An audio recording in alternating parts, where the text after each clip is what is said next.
Hi folks, I'm Alan Watt and this is Cutting Through the Matrix on September the 20th, 2015. I always find that periods of shock, you might say, a form of shock that covers the world, as it's indeed intended to do, is always aimed, of course, at the masses of the general population, the people who depend on media of all kinds to give them their thoughts and ideas, even things to look forward to. They expect the media information services, you might say, which they really take for granted. They've been trained to believe that people are out there looking after your best interests.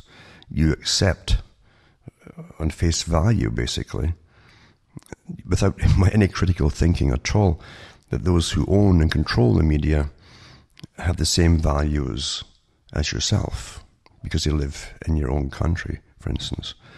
And that's a whole story in itself. But the thing is, information today is becoming more and more difficult to get, as it was indeed set up and intended to get that way by those who control cultural systems.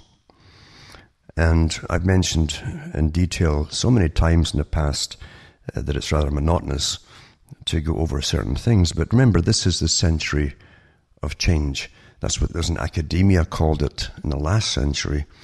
And they were all in on the big kind of technocratic push for the expertly designed and controlled human system worldwide. A very old idea. It's had different names for an awful long time, in fact, but it was congealed and taken over by a group who already put some of it into operation a long time ago. Based in London at the time, at least these are the ones that, remember, because they're based in London doesn't mean that they're all from London or from England for that matter at all. Because their idea was to create a world society run on a particular system. And along the way, they'd adapt and adopt into it the ideas of taking over the world's resources for those who happen to be themselves, who are deemed fit enough to do so, you see, judging on the fact that their own families had controlled so much of the world's resources for an awful long time.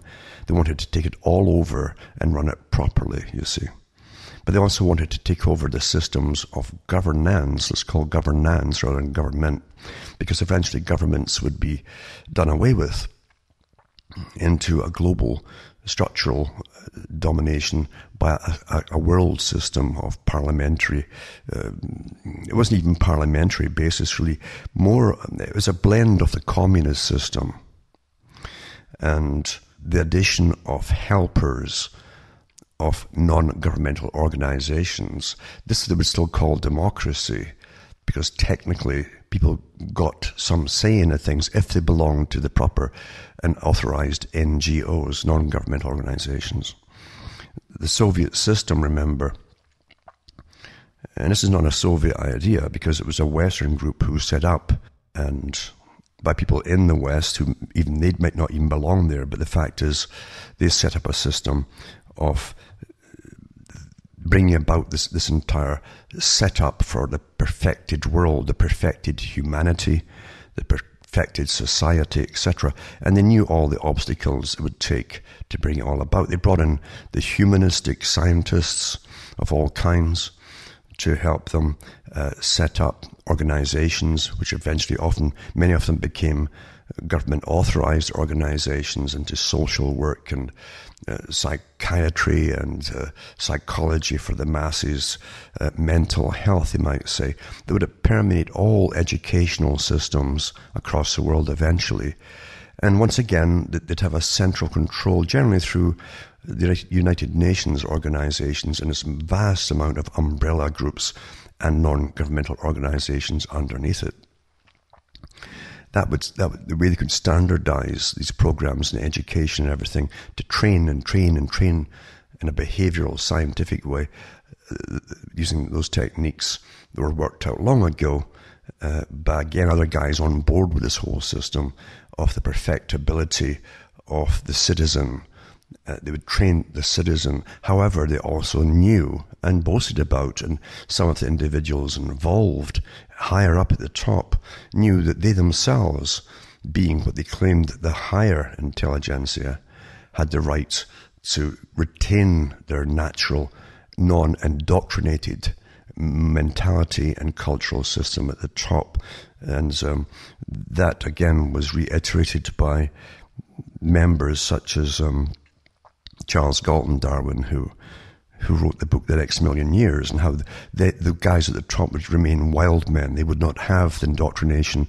They wouldn't have the built-in default systems where if a topic was mentioned, where taboo training had been created with nudges and all the rest of it, using various techniques and neuroscience and so on.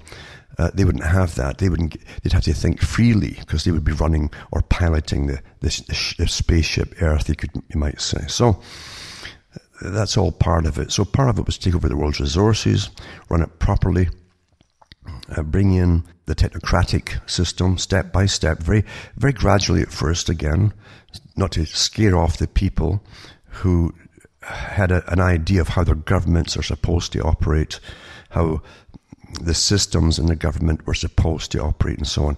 So you do it through gradualism and intergenerational change as you're training each generation in the school system into a always slightly different culture. Now we're on a rampage now because we've eliminated what was all the right ways in the past, until often the wrong ways are prime, and you can't speak out against what are now the wrong ways because they're supposed to be the proper ways now.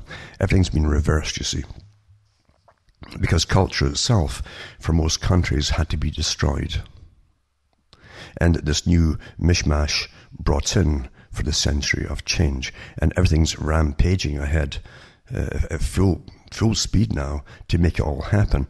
Now, to the general public, they always seem to feel shock, as I say, a form of shock when they don't understand why things are happening. They don't understand why the masses of refugees are suddenly coming in now. They've always been coming in, but now there's masses of them in a well-organized, coordinated fashion by, again, thousands and hundreds of non-governmental organizations that proudly boast on websites and so on. I'll be touching on that tonight, of how to get into countries, how to eliminate the borders and all the rest of it, and how to change the countries once they're in it, actually change from within the whole system of the culture and the governments inside. So we're going through all of this. To the general population who don't know enough, they're just in a form of shock, you see. It's like time stands still suddenly and you have nothing to look forward to.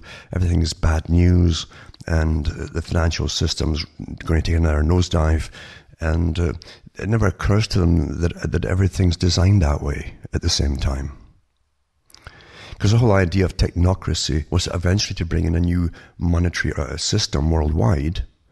And I've gone through the history ad nauseum of the Bank for International Settlements, the IMF system, and so on, and the World Bank, all being set up by the same group in England that eventually became called by its present name the Royal Institute of International Affairs, which is a private organization of very, very influential and rich people. And its associates like Council on Foreign Relations, and it also set up a specialized branch of trilateralists. They call it trilateralists. And wherever you have a big world meeting going on, or even a crisis situation, you'll always find a trilateralist, the same ones being injected into these hot spots to supposedly manage the system. They even parachute the technocrats in now and bypass elections like they did in Greece, for instance, and in Italy, and just appointed for a while people who were from the IMF and central banking system and so on, and they happen to be trilateralists too, both of them. So everything's actually working the way it's supposed to go, according to technocracy, this idea. It's got many other names too, but technocracy is the idea behind it all, of the perfectibility, the completely changing of systems, perfect society into good obedient citizens, of course, by using intense indoctrination social engineering, and very, very workable and well-tested techniques of creating guilts within people, for instance, and making them obey. And whenever certain topics come up, they go into default mode and get set back at the starting position. They will not go into certain things. They feel guilty about things. They'll blush even.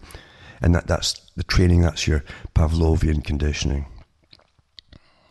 Now, the idea of the side of this organization that was to work into setting up the changes for the 20th century, even using warfare and so on, to bring countries to their knees and bring them into this global structural system where everyone give up their rights and their freedoms to run the world in a more smooth manner, supposedly, and a better way, etc.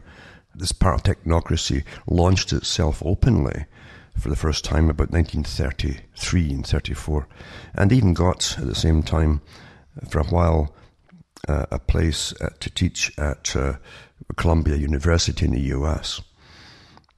And after it was basically put out of there, they continued in Canada and elsewhere for an awful long time. And it never changed. And it's used the same goals now, ideals and so on, right up to the present day.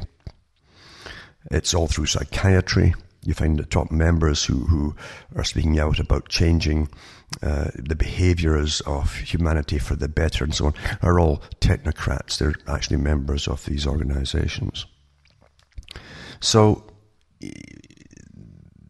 H.G. Wells, in fact, put out his Shape of Things to Come, the Shape of Things to Come, the book, the same year as it was openly launched. That was part of it. It was meant to coincide with it and show through a fictional version how they could end all war by bringing a global structural system run by the scientists, you see. That scientists were the only logical or rational people in the world, and that involved all kinds of sciences, remember. Social sciences, psychologists, behavioral psychologists, all the different fields that we hear about today all the time, like neuroscience and so on. And they've made an awful lot of headway because we're pretty well there. They've turned a lot of ideals and all the things that kept countries strong, with internally, even culturally, have been destroyed, you see. And it's always through experts. Bertrand Russell, many, many more, were all members of this organization too. And that's what went to permeate into, it became the CFR group for the Royal Institute for International Affairs, and it became the Trilateral Commission group as well. Specialized branches within Trilateral managed the financial system to bring about a global financial system, you see. And eventually they talked about credits for the public that would be issued. They would need a time of crisis to make it happen, to make the public accept it. And the government, in tandem with these private, I call them racketeers, I don't care what you want to call them, the top bankers of the planet, the Goldman Sachs and so on, they would issue these credits in conjunction with the governments, and you could not ever save up the ones that were unused, because they would renew them every week, and the ones you saved up would simply vanish. And you start with the same sum every week or every month or whatever, except for themselves at the top, because living and being so important in a structural system like that, those at the top would need to live in a better standard of living than everybody else. Naturally, that's how it's always been, the kings and queens and all the rest of them. They thought they could speed up the process of evolution, you see, and societal evolution, by creating wars, very prolonged wars that would take their toll financially and so on, burden the public with debt, etc., to bring on the crisis and create many other havoc systems by, for instance, mass immigration under the guise of refugee and so on. Which would also burden countries that were already burdened during the final part of it, until they all fell in unison and had to call for a world organization to get them out of the hole. That's the idea, and we're pretty well there today. That's what so much of this is actually about.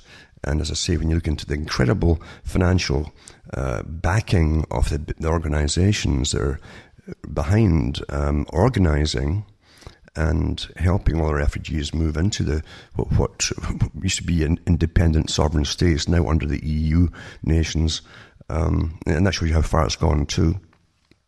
Then it's almost pretty well there. You're living in the grand finale to an extent. Although it's cheered by all the helpers of those who are behind it all. It's cheered as a great thing, of course. You cannot save yourself when you're starving in a country and then you're told to feed everybody else at the same time. It's impossible, of course, and it's meant to be, you see. It's meant to be. So anyway, you're well under the system already. You're only going through forms of legalities while they legally change it. With your permission, of course, because you'll think, what else can we do? We're broke. We owe all this money, all this debt, etc. We've got perpetual war on the go. That was another technique too, to burden countries with massive debt. And the system truly has been sped up. Something that could have taken thousands of years to bring about, they've sped it up within a century. And they talked about this openly well over 100 years ago. We're always given the managed reasons to manage our minds into going along with things, you see. I mean, here's an article here, pretty typical actually, of what they tell the general public. This is when the banking crisis crippled the global market 7 years ago. Central bankers stepped in as a last lender of last resort. Profligate private sector loans were moved on to the public sector balance sheet. In other words, the ordinary people had to pay them off through your taxes, you see. And vast money printing gave the global economy room to heal. That's the nonsense that you're fed, you see, to make it seem reasonable and logical what's happened and brought you to the present step, you see. It says, time is now rapidly running out. From China to Brazil, the central banks have lost control. Now, what happens when you lose control? You have to say, we need something different, and an authority on a global scale to make this, to get us out of this mess. Save us all, save us, please save us, etc., etc. So, and at the same time, the global economy is grinding to a halt. It's only a matter of time before stock markets collapse under the weight of their lofty expectations and record valuations. Now, don't forget, folks, that through the World Trade Organization, again set up by the same group, Royal Institute of International Affairs, CFR, trilateral group, a long time ago. It's all one group, really. They knew that through all those free trade deals and so on, and encouragement and actually help with financial aid for countries in the West to move all their factories and so on to China, they knew you'd end up with a service economy which doesn't produce anything, you see, except debt, really. But you buy everything from abroad, it goes through the merchant middlemen, and eventually it goes to the chain stores that you've been given now. They've eliminated every small private store and family store and so on, which is also part of the plan. And things just go round and round, you see. That's a service economy. You paddle in the pool until you're so tired you start sinking. That's inevitable. And they've always known this at the top because they published lots of information when Britain was joining this new economic union, supposedly, and going to be turned into a service economy. It was discussed by economists in the papers back then, long ago. Then America copied it too, because they were they were run by the same folk who run the rest of the planet. And here you are. You don't have the factories. You can't make anything anymore pretty well, except debt. And we're all tired in the pool and we're all starting to sink, of course. Has to happen. And even China, of course, as you know, is so involved in overproduction that it's flagging as well. And that always happens too, where it's a group of countries each producing their own goods and so on and selling them abroad, or one massive one that's taken over with the same private companies moved to China. You end up with this massive slump as things are just overproduced. It's all junk you're buying anyway. It's not meant to last. You all know that. This article from the Telegraph also goes on to say, China was the great savior of the world economy in 2008. The launching of an unprecedented stimulus package sparked and infrastructure investment boom. The voracious demand for commodities to fuel its construction boom dragged along oil and resource-rich emerging markets. The Chinese economy has now hit a brick wall. Economic growth has dipped below 7% for the first time in a quarter of a century. According to official data, that probably means the real economy is far weaker. The People's Bank of China has pursued several measures to boost the flagging economy. The rate of borrowing has been slashed during the past 12 months from 6% to 4.85%. Opting to devalue the currency was a last resort and signaled the great era of Chinese growth that is rapidly approaching its end game. Data for experts showed an 8.9% slump in July from the same period a year before, and analysts expected exports to fall only 0.3%, so this was a huge miss. The Chinese housing market is also in a perilous state. House prices have fallen sharply after decades of steady growth. For the millions who stored their wealth in property, it makes for unsettling times. Then they go on about the commodity collapse and so on. And it's the story they give you see, to make it seem reasonable and logical as to why we've got to the stage we're at, but missing all the fact that your own politicians all signed global deals to deindustrialize your nations and put it all to China quite some years ago. And many of you have lived through it. It's not that long ago. And it also happened at the time too, with lots and lots and lots of people, millions of them, out of work. And lots of folk depended upon the factory economy system. And it also made sure that you could not be independent as a nation. You're now called interdependent, especially when you can't make anything yourselves anymore. That was all planned that way, folks. Then you go on to this article. China fixed asset investment tumbles to the lowest since 2000. And China's fixed asset investment rose at the slowest pace in 15 years, and industrial production trailed analyst estimates. You know, these analysts and specialists and this amorphous thing of money and trading investments and selling bonds and all the rest of it. How come they're always, you ever wondered why we always end up we end up where we are, and we always do every so many years, because it's designed that way to happen, you see. And no nation can constantly keep expecting further production every year and higher domestic product and all the rest of it. And it doesn't work out that way, of course. But it doesn't matter. Each time you have a crash, they go back into the same old nonsense.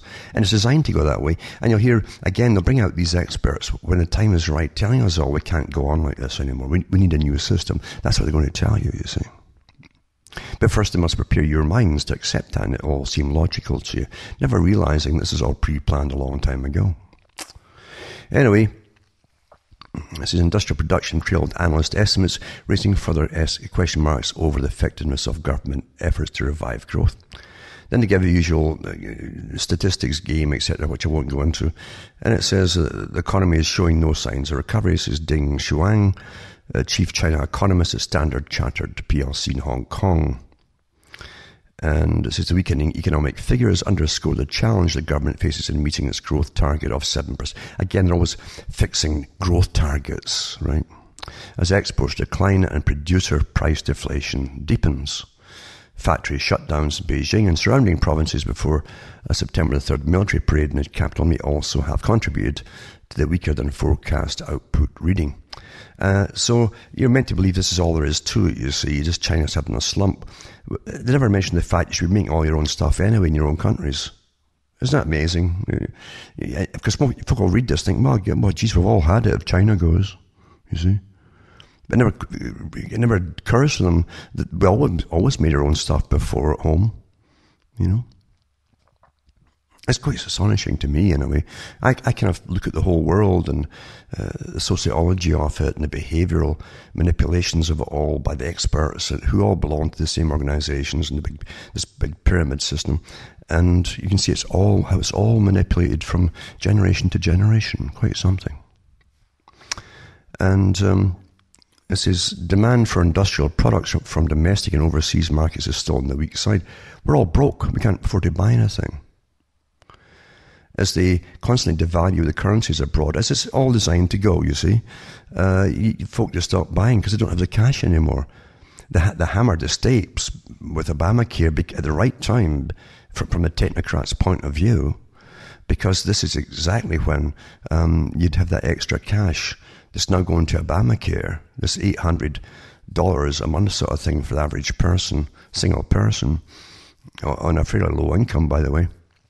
You hammer them at the right time, and they don't have the money to spend now, or they're spending money and all the knickknacks and so on they would normally buy. And it says a Bloomberg gauge of monthly estimated gross domestic product increased 6.64%. That means nothing to us, does it? Absolutely nothing. And investment in real estate development rose 3.5%.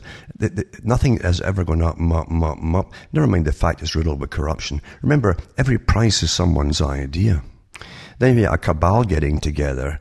They set the prices, the expected prices of everything, housing or anything else. And they overprice everything till eventually it's just out of sight. It's castles in the air, not on the ground, not even a hovel on the ground. There's all castles in the air. But that's the farcical system we've lived in under. And eventually all this will be pointed out to you by the experts when they bring on their absolute crash. Whether it's right now or not, I don't know. But they'll bring on an absolute crash to you, and they'll bring them all on, all trilateral guys, and they'll explain to us in simplistic terminology why we must change our entire way of being and stop competing. All competition must be destroyed. That's one of the tenets of technocracy as they manage the whole world economy, you see. And doing it all, remember too, that big international corporations are supposed to take over all the world's resources. That was the first thing that they set out to do. And at the same time they were doing that through the British Empire system, they were trying to establish a British system, which wasn't British at all, really, because it was controlled from a group from London who often didn't even come from Britain at all. But the fact is, this was their system. They would take over the world's resources, and at the same time, they would bring in a more noble society. And they would even use Christian missionaries. That's what they did for a long time, to bring in a common value system so they don't stop killing each other, etc. And eventually they did away with them when they built up the social studies organizations and so on to indoctrinate children in all the schools across the world. And so the taking over the world's resources eventually ends up with the vital resources. And there's nothing more vital than food, shelter, water, clothing, heat, and so on for the countries that go freezing like I do more than half the year. And this article I read on the air, it was not on a radio show, in 2013, it says, the global water grab meets the new water barns, and that's from Global Research. And Global Research, I mentioned it many times, is a kind of communistic leaning, Marxist, or might even call it neo-Trotskyist, I suppose, these days. But they come from that viewpoint, so they do watch the big corporations taking over vital things. But it was the global water grab, meet the new water barns, and writing the National Geographic December 2012 about small-scale irrigation techniques with simple buckets, affordable pumps, strip lines, and other equipment that are enabling farm families to weather dry seasons, raise yields, diversify their crops, and lift themselves out of poverty. Water expert Sandra Postel of the Global Water Policy Project cautioned against reckless land and water-related investments in Africa. And she says, unless African governments and foreign interests lend support to these farmer-driven initiatives rather than undermine them through land and water deals that benefit large-scale commercial schemes, the best opportunity in decades for societal advancement in the region will be squandered. That same month, the online publication Market Oracle reported that the new water barons, the Wall Street banks, and elitist multi-billionaires are buying up water all over the world at an unprecedented pace. The report reveals two phenomena that have been gathering speed and that could potentially lead to profit accumulation at the cost of communities and commons. The expansion of market instruments beyond the water supply and sanitation to other areas of water governance, interesting term, and the increasingly prominent role of financial institutions. And it goes on to say, in several instances, this has meant that the government itself has set up public corporations that run like a business, contracting out water supply and sanitation operations to those with expertise. Now, they're all paid off, of course, and it's all corrupt, but this is how they word it here. Or entering into public-private partnerships, often with water multinationals. That's a great game, this public-private partnership deal. It's all part of the Millennium Project, by the way, as well, which is also Agenda 21. This happened recently in Nagpur and New Delhi, India. In most rural areas, ensuring a clean drinking water supply and sanitation continues to be a challenge. For-profit companies such as Sarvajal have become setting up prepaid water kiosks or water ATMs that would dispense units of water upon the insertion of a prepaid card. It's no surprise that these are popular among people who otherwise have no access to clean drinking water. Around the same time this came out back then, I read an article about one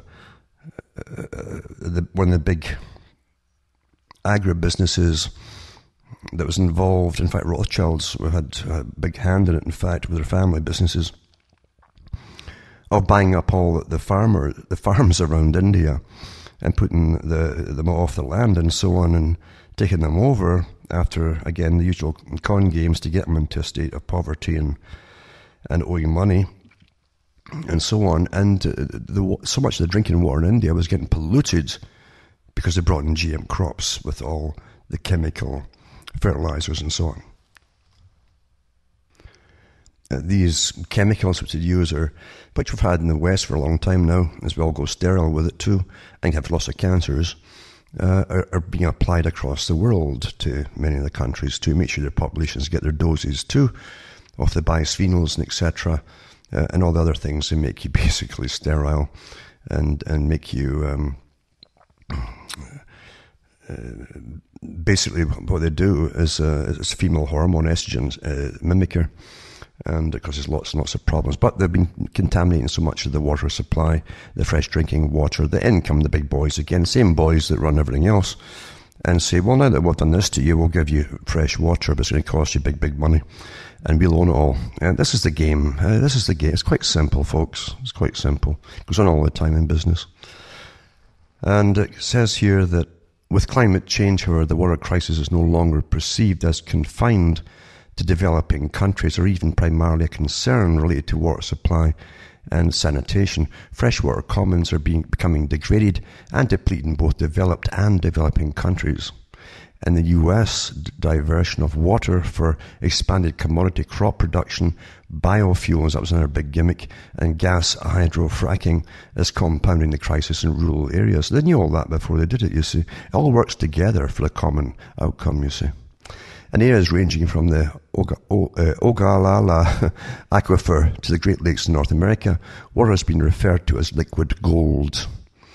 Billionaires such as T. Boone and Pickens have been buying up land overlying the Ogallala Aquifer, acquiring water rights. Companies such as Dow Chemicals, with a long history of water pollution, are investing in the business of water purification, making pollution itself a cash cow. Of course, all these guys too, all these big corporations that are taking over your water, are also in the business of helping pollute you to make it all happen. You see, we've got to do something. Oh, we'll do it, but it's going to cost you.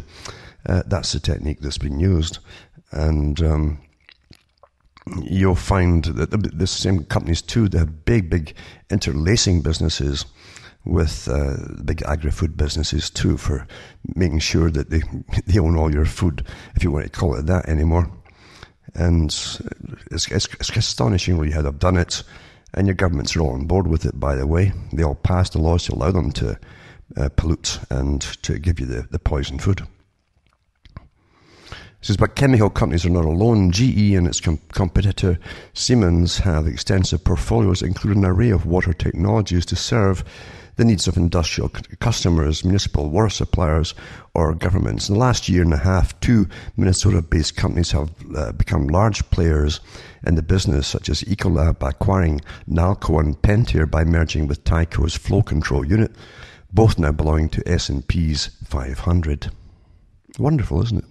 By the way, I should also mention all these companies too are on board with global warming because as they terrify the public, in the near future the Earth's going to become a dried out fossil, basically. We've got to start putting so they can get all the government, that's your tax money, back in them to expand their private business. It's a favourite thing, especially in the US. You do all kinds of things to get folk to pay for you expanding your business. A lot of gimmicks are involved. But it says the financial industry has also zeroed in on water. In the summer of 2011, Citigroup issued a report on water investments. The much quoted statement by Wilhelm Buter, chief economist at Citigroup, gives an inkling of Citigroup's conclusion. Water has, as an asset class, will, in my view, become eventually the single most important physical commodity-based asset class, dwarfing oil, copper, agriculture commodities, and precious metals. Once again, several others have already seen water as an important investment opportunity, including GE's Energy Financial Services, Goldman Sachs, and several asset management firms are involved investing in farmland in Asia, Africa, South America, and Eastern Europe. Now, if we go into this year's article by the same group or organization, Global Research, it says the new water barns, Wall Street mega banks are buying up the world's water. And that came out in February, I think it was, this year. I think it was February or whatever. Wait a minute. Yeah, I think it was first put out and then re-put out in May 25, 2015 as well. Disturbing trade in water sector is accelerating worldwide. The new water barons of Wall Street banks and elitist multi-billionaires are buying up the water all over the world at an unprecedented pace. Familiar mega banks and investing powerhouses such as Goldman Sachs, naturally, JP Morgan, naturally, Chase, Citigroup, UBS, Deutsche Bank, Credit Suisse, Mercari Bank, Barclays Bank, the Blackstone Group, Alliance, and HSBC Bank, amongst others, are consolidating their control over water.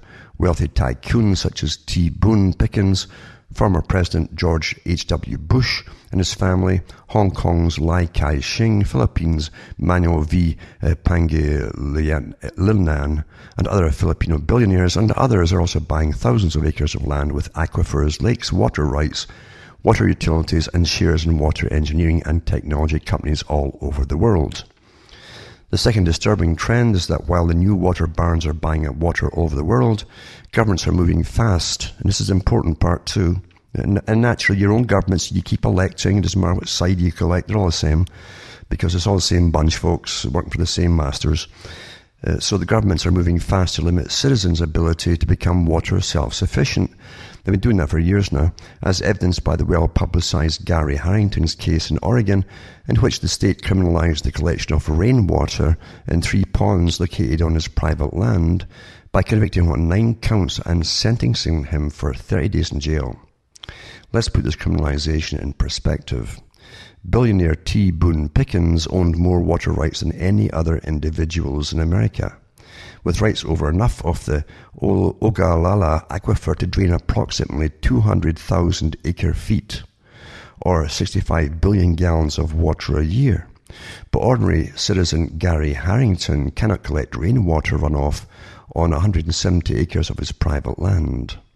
It's a strange new world order in which multi-billionaires and elitist banks can own aquifers and lakes, but ordinary citizens cannot even collect rainwater and snow runoff in their own backyards and private lands.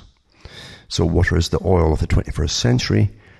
Andrew Levera, CEO of Dow Chemical Company, that's what he said back in 2008. Goes on to say here, and he quotes some of the article from 2008 here, why big banks may be buying up your public water system, which I detailed how both mainstream and alternative media coverage on water has tended to focus on individual corporations and super investors seeking to control water by buying up water rights and water utilities. But paradoxically, the hidden story is a far more complicated one. I argue that the real story of the global water sector is a convoluted one involving interlocking globalized capital, Wall Street and global investment firms, banks and other elite private equity firms, often transcending national boundaries to partner with each other, with banks and hedge funds, with technology corporations and insurance giants, with regional public sector pension funds, and with sovereign wealth funds. They're moving rapidly into the water sector to buy up not only water rights and water treatment technologies, but also to privatize public water utilities and infrastructure. And all your governments will say, oh, it's true, we'll have to sell them off. Because you are the taxpayers who created the setting up of all the infrastructure to make for your water supplies, gas and everything else, folks. They always privatized it to the big boys once you've perfected it all and built it all. And their buddies get it for peanuts. Everything at the top is managed, and we would call it corrupt, but they don't call it corrupt, you see. Because it's moving into the right hands, the right people who know how to manage things properly, not like all of you, silly little people, you see. Technocracy again. Now in 2012, we're seeing this trend of global consolidation of water by elite banks and tycoons accelerating. In a JP Morgan equity research document, it states clearly that Wall Street appears well aware of the investment opportunities in water supply infrastructure, wastewater treatment, and demand management technologies. Indeed, Wall Street is preparing to cash in on the global water grab in the coming decades. For example, Goldman Sachs has amassed more than $10 billion since 2006 for infrastructure investments, which include water. A 2008 New York Times article mentioned Goldman Sachs, Morgan Stanley, Credit Suisse, Kohlberg, Kravis, Roberts, and the Carlyle Group to have amassed an estimated $250 billion war chest, much of it raised in the last 2 years, to finance a tidal wave of infrastructure projects in the US and overseas. By water, I mean that it includes water rights. That is, the right to tap groundwater, aquifers and rivers, land with bodies of water on it or under it, such as lakes, ponds and natural springs on the surface, or groundwater underneath, desalination projects, water purification and treatment technologies, and that's desalination, treatment, chemicals and equipment, irrigation and well drilling technologies, water and sanitation services, and it's a whole kit and caboodle. It's everything, folks.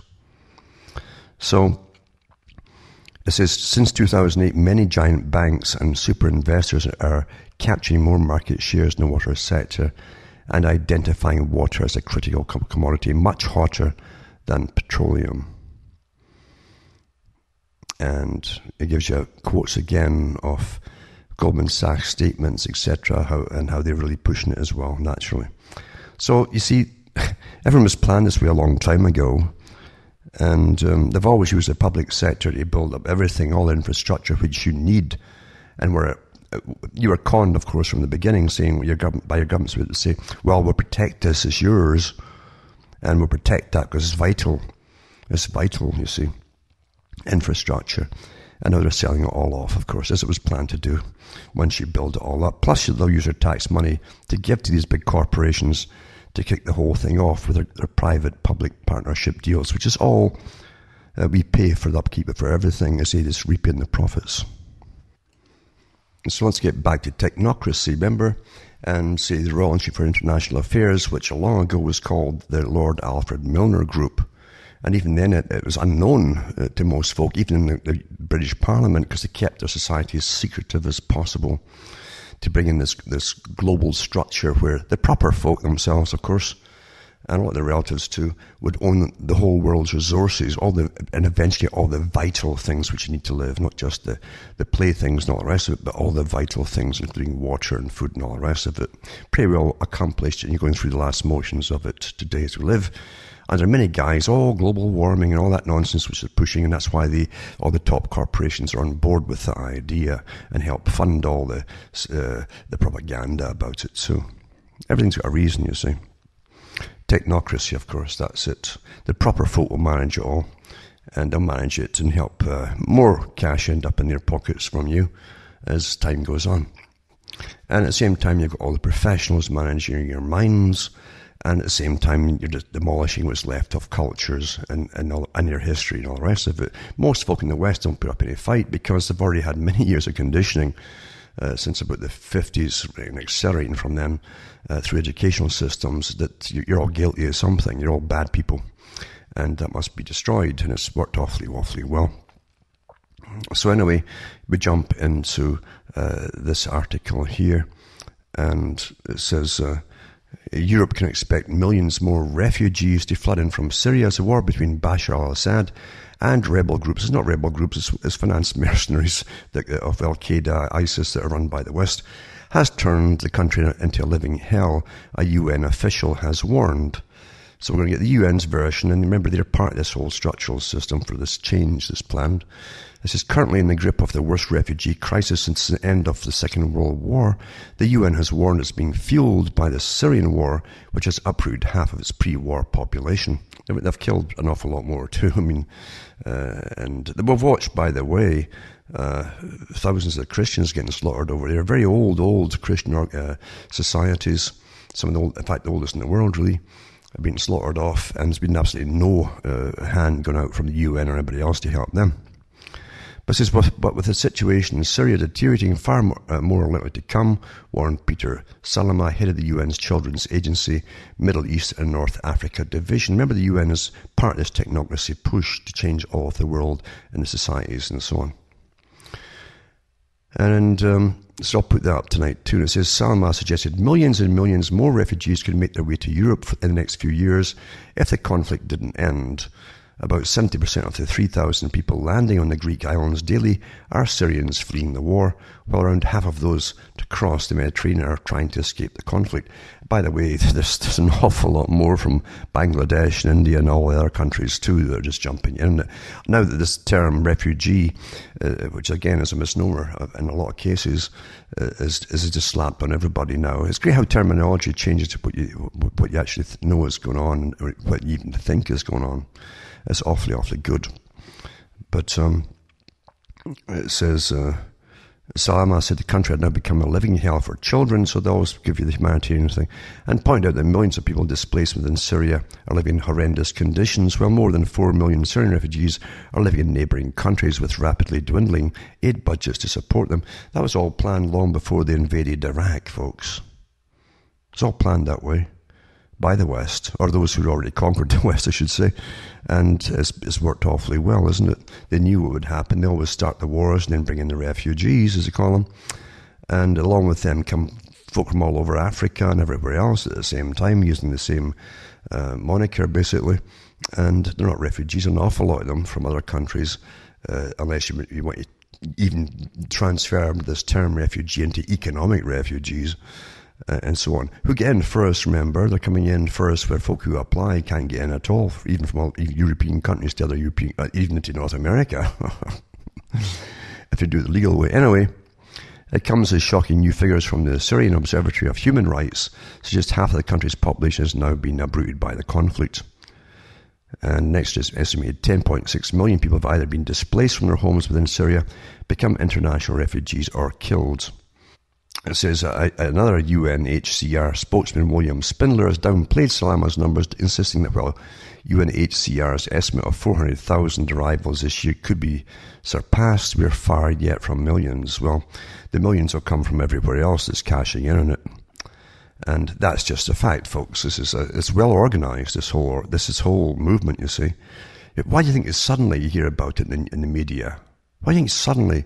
Because folk have been drifting in for years. We've already had the problems with Britain and across the whole of Europe now. For years and years and years from all over the world coming in there under various illegal immigration movements, you see. And it doesn't matter if you want to say, they're economic problems or whatever they're coming from. The fact is that they're bypassing all. And countries that are already getting flattened for years and years and years because their countries aren't producing anymore. They're all service economies too, and they're way up there on the debt, of course, scale. They can't afford. Their standard of living has been plummeting for the most folk for such a long time. Now they're going to get burdened with the nail in the coffin. It's all planned this way, folks. It's all planned, believe you me. Anyway, here's an article here that's awfully important because This says, Sky finds handbook for EU-bound migrants. Now, I said before that these are the reason you're hearing about now, and this big push for these migrants. The reason you're hearing about now is because it's massively organised from outside the countries that are coming from those that are coming in. Is that they're based within Europe, America, Britain, and so on. All branches of the same organisations, heavily financed, by the way. It's all secretive who finances them, and well organised. And it says Sky finds a handbook for the EU-bound migrants. Refugees heading to Greece on people's smugglers' boats are given a migrant's handbook packed with tips, maps, phone numbers, and advice about how to get across Europe. And I'll put these links up tonight, by the way, from this particular organisation. There's one of many. And they're all, again, associated with the EU and Parliament, that is. And they're associated, too, with the United Nations, naturally. It's amongst discarded life jackets and punctured rubber dinghies. Sky News discovered a tattered copy of the unique travel guide washed up on a beach in the Greek island of Lesbos. The booklet's cover features a photograph of a young man on a beach at sunset looking longingly out to sea with oars at his feet as he prepares to make the treacherous crossing. The rough guide is written in Arabic and contains phone numbers of organisations which might help refugees making the journey, such as the Red Cross and the UNHCR. And when you look up their site, by the way, they've even got all the different activist groups, NGO organisations, non-governmental organisations, to contact as soon as you arrive. And they'll arrange, of course, lawyers to come in and speak for them and everything else. You see, it's quite amazing. But as he's amongst those behind the booklet is an organisation called W2EU. W2EU, which means Welcome to Europe. But the same organisation has Welcome to Greece and Welcome to this country and that country and every other country. This is Sonia, who didn't want to give her surname, I bet she didn't, as a volunteer with W2EU, and told Sky News activists from our network distribute the guides for free in Turkey. She explained one of the aims of the booklet is to help those who get into trouble on the water. But it's not really. It tells them all how to come in and get past all the legalities and so on. They can call a 24-hour hotline number to provide on the guide. Volunteers then pass their details to the relevant Coast Guard. We take information about how many people are in the boats if they get in trouble, she said. It's a life-saving service we give to refugees who are going to go anyway, so it's better if we give them advice. But I'll put up this W2EU website, and you can see how they give the contact list of the NGOs within all different countries that they're going to, and they'll have their phone numbers and everything and how to contact them, and they'll bring them in, basically. So never go into this shock that the media is meant to force on you by what all appears to be sudden and unrelated events and so on over a few years. Before they had Gulf War I, folks, they planned all this. Those who planned the wars. And their think tanks did all their different evaluations of how many refugees they could then force into moving, etc. And I mean force them to moving into the countries of Europe and so on. And they would set up the NGOs long in advance for all different things and get everything ready for them coming in. Because the intention was to destroy all that was and bring in the new not just being the refugees, but a whole new system as the prevailing cultures were destroyed, basically, including their history and everything. And eventually the future, if there's any competition at all between different ethnic groups, will be between the groups who've moved into those countries and not the original groups that were there before them. You see, that's what you're going to have, the strife in the future. And that's the way it's going to be. It's planned that way.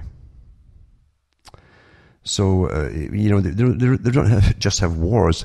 They're going towards the technocratic plan, you see, to bring in this world order. And it must appear chaotic to the general population to make them allow this whole new system to come in to save us from ourselves, from crisis and financial systems and wars and everything else, you see. Scientists and professionals will run your lives from birth to death. In fact, they'll even decide down the road if you live or die, you see. or even get born, if they need you or not. Remember going to cuttingthroughthematrix.com website, and really, if you're really interested in finding out about all these things, and you'll learn an awful lot. There's thousands of articles up, and the authors and everybody, even the students at the university, have used the site and write to me as to get past, get through get their degrees and so on. And it's been helped an awful lot of people, I think, in understanding the system in which you're born into. And things aren't just happenstance and run willy-nilly with sudden crisis and all this, and crisis in that, and so on. It's all planned that way, folks. Big businesses plan their corporations' survival sometimes 50 to 100 years in the future, with future investments and takeovers maybe 20 years down the road, 30 years down the road, and so on and so on and so on. And today, all the top corporations all belong to one big club. And that's why when IBM, for instance, has its annual meetings and biannual meetings, every single top corporation is there. They're attending. And all the CEOs know each other. And the CEOs can leave one type of corporation and move his chair into another one, completely different product, whatever they're selling or dealing with, and they're quite comfortable. Just musical chairs. One system runs the world. A very old plan is running it. It has to be run properly, you see, for the first time, where all individual liberty must be eradicated for all of you lot, but not for the guys at the top. They get more and more privileges and freedoms and personal rights and so on than you will. And the value of your life will depend upon your status within the community, your necessity to the community for Agenda 21. Your communitarian plans have all set up for you. It's not pessimistic, folks. How can you be pessimistic when you understand it all? And you've never really had an education on this. You're kept going with emotive arguments to distract you from reasoning things through and learning. And when you're off balance in emotion, you can't see what's going on in reality. Even that your mind is being used by those who love the emotional arguments. Well, what can I say, folks? Winter's about here too, where I am living here. I've had 2 or 3 months of warmer weather, and I'm going to go back to it very quickly. The cold weather, that is, because the north winds are blowing big time. From Hamish myself from Ontario, Canada, it's good night to me. Your God or your gods go with you.